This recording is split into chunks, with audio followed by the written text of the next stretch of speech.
a week from today, in the evening, I'll be sitting on the ground. I'll have my shoes off, my hair will be a little disheveled, and everyone will be looking at me like I'm a weirdo because there's no doubt in my mind that I'll be in tears. And I mean real tears. Heavy, heavy, flowing tears. Embarrassing tears. Because without fail, the words of Eicha, the book of Lamentations, that we read on the evening of Tisha B'Av, hit me in a very powerful and profound way. The melody is haunting and beautiful. There's no denying that. And just for the record, it's one of the few melodies I've found where the Ashkenazi melody is more beautiful than the Sephardi and the Mizrahi melody. Sorry, Dr. Benuni, but it's true. But there is also something about the words of Jeremiah's mournful poem to the rubble of the Beit HaMikdash, the Holy Temple, that touched me in a very personal way, albeit not in the way it was originally intended. It's hard for me to grieve for the destruction of the Beit HaMikdash, for the destruction of the temple. My relationship with the temple, with this old form of what it meant to be Jewish, is really foreign. It's really difficult for me to grab onto. If the temple never fell, if the temple was still standing, first and foremost, I wouldn't have a job. That's for sure. The continuation of the temple service would be there, and everything that would be orchestrated, everything that would be done by the Kohanim and would be done by the Levites as a way of offering korbanot, of offering the traditional sacrifices. And personally, I don't know that much about them, and I'm not really into animal sacrifices. But more than that, I'm also not sure that if the temple were still standing, or if the temple never fell in the first place, that Judaism would still exist. And I think that's a conversation for a different time, but I think it's an important conversation for us to have at some point. But the real reason that Tisha B'Av speaks to me so much, the reason that it hits me in my heart, is that because it reminds me each and every year that I'm not in Israel. And this year, even though this is going to sound really selfish and really spoiled, it's going to be actually even harder because I just got back from my other home yesterday. And when I sing those words reminding me of Yerushalayim, of the white stones that bounce the rays of the desert sun across the olive trees, and the sapphire minarets of Al-Jadid and Silwan, or over the windmill of Montefiore and the pomegranates of Yamin Moshe, when I offer the words, Im eshkachech Yerushalayim, if I forget thee, O Jerusalem, I feel like a part of me is missing, that my soul is crying out for return. For me, the month of Av, the month that we started yesterday with Rosh Chodesh Av, and we continue with the second day of Av today, represents a different type of introspection, one very different from the introspection that we have for Slichot and Elul, where we tap our chest and where we hit our heart and we ask for tshuva, where we ask for forgiveness. And it also represents a very different type of introspection than the one we have with the profound learning that we have for Shavuot, where we reunite with God and we reaffirm our vows and we reaffirm our marriage to God and to the Torah.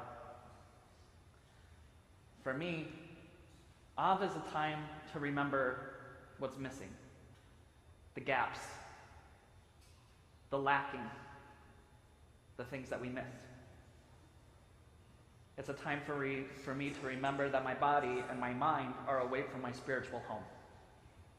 To honor the idea of destruction in a way that is found symbolically within the words of Eicha. To recognize and affirm the words of Yehuda Halevi as he says that my heart is in the east and I am in the west. The Talmud teaches us that we are given an extra soul on Shabbat. Another part of us that celebrates, and the singing and the oneg, this beautiful moment of time, these 24 hours, this palace that we built with joy and blessing and song and prayer, that we need an extra soul to be able to comprehend all of the goodness that is existing. I believe that that same idea applies to us when we are in Eretz Israel.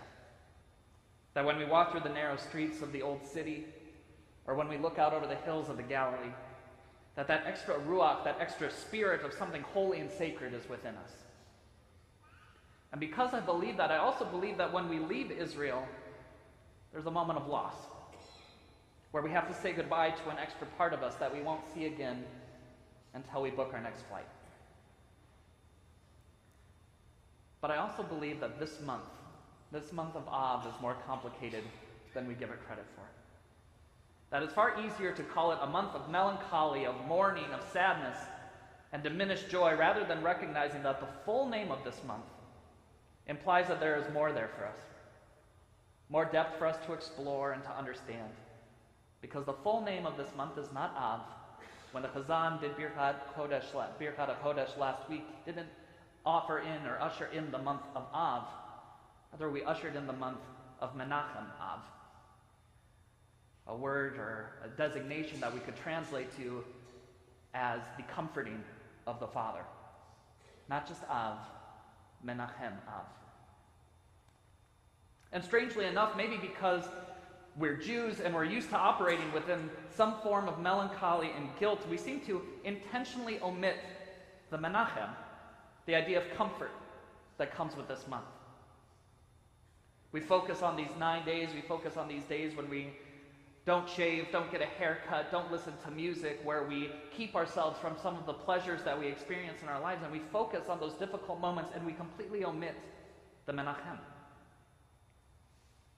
Where's our comfort? Where are we embracing one another? As our heart breaks, as our soul is reaching out for each other for something good, where's comfort? And so I'd like this morning to offer a little Menachem in the form of a story, a reflection of why I believe so strongly that our ancestral homeland is so precious and so special, and just one more bit of evidence to me that there is something about Israel that creates another soul within us. The group for the team mission that we have this year, the trip that I just returned from, includes 120 teenagers from Metro Detroit and from our partnership region in Emek Yezreel and the Jezreel Valley. And they have 3.5 weeks of traveling around the state of Israel. And this last week, beginning on Monday, the teens divided into 3 different groups. A group of 70-some went hiking from the shores of the Kinneret, from the Sea of Galilee, all the way to the Mediterranean on a program called Sea to Sea.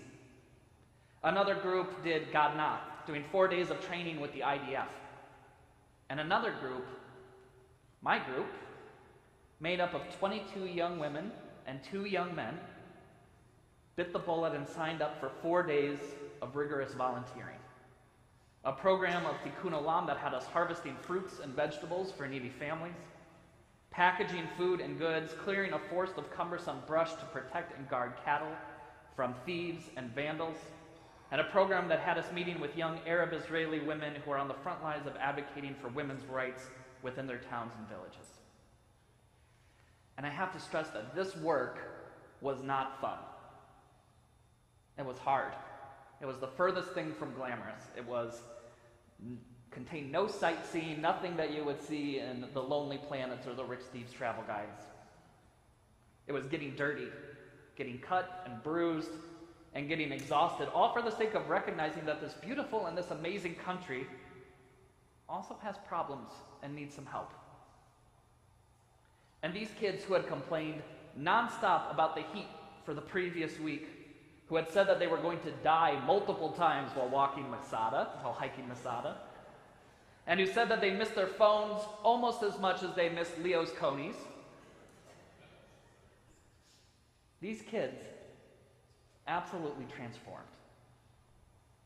24 young men and women picked 2.5 tons of produce in the fields of the Galilee on a day when it was 105 degrees in the sun, and I couldn't get them to sit in the shade and drink water. They wanted to keep going. They cleared a 50-yard section of thicket from brush, from small trees, from thorn bushes. They were cut, they were bleeding, they were bruised, and I couldn't get them to sit down. They talked for hours with these young Arab Israeli women, talking about feminism in Arab society and about the vanguard that they are standing in today, and we couldn't get them to get back on the bus. They didn't want to stop.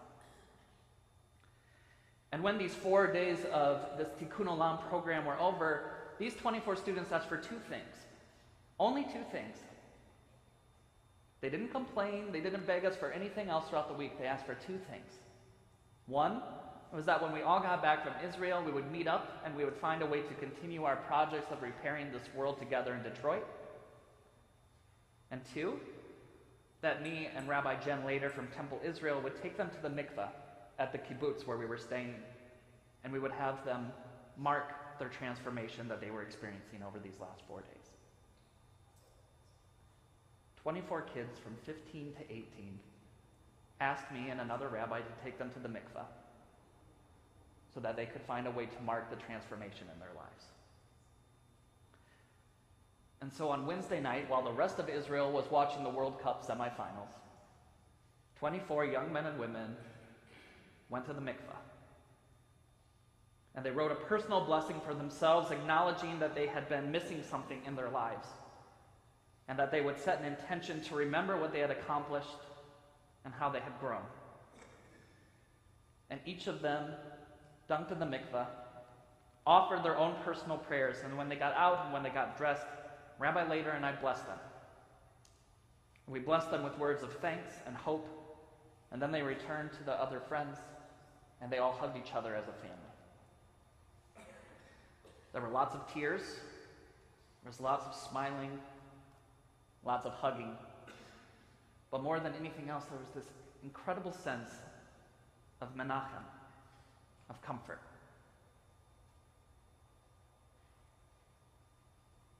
It's easy for us to forget that this month of Av is Menachem Av. We embrace the sadness, we embrace the melancholy, we forbid ourselves from different things that make our lives a little bit more difficult. But these kids reminded us of the Menachem, reminded us that in those gaps, in those places where we're missing, there are moments to be filled with love and compassion. There are moments to be filled with goodness. There are moments to be filled with comfort. And so this year, while I'm sitting on the floor and crying like a baby at B'nai Moshe at Shabbat, and as the melody of Echa surrounds me, I'm going to cry a little bit harder than normal. Because this year, I'm really going to hold on to what those 24 teenagers taught me. That I'm going to have a place where I'm going to hold on to this balance where half of me is going to be thinking of Av, half of me is going to be thinking of this lack, these gaps, these things that I miss, these things that I am in mourning for. And the other half of me is going to hold on to the Menachem. The other half of me is going to hold on to that comfort. Because though I can't forget that place, this beautiful homeland that has shaped my personal and spiritual life so deeply and so beautifully, I can also find a great deal of comfort in knowing that that extra neshama that I believe that we have when we're in Israel is capable of. That it can shape us and change us so dramatically. And so this is my challenge for all of us on this Shabbat. The Shabbat on the second day of the month of Av, the second day of the month of Menachem Av. That as we go into these days of mourning, as we go into these days of reflection and introspection, that we hold on to both of these. And that while it's easy to hold on to the melancholy, while it's easy to hold on to the sadness, that we do everything we can to equally embrace the Menachem.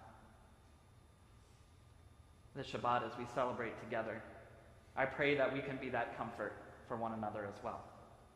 That as we pray together, as we sing together, as we eat together, and as we grow together as a synagogue family, that we can find the gaps in our lives, and we can find the gaps in the lives of one another, but that we also are able to fill them with hope and respect, with love and with compassion, so that we will know, even in moments of pain, a true and lasting menachem, a true and lasting comfort.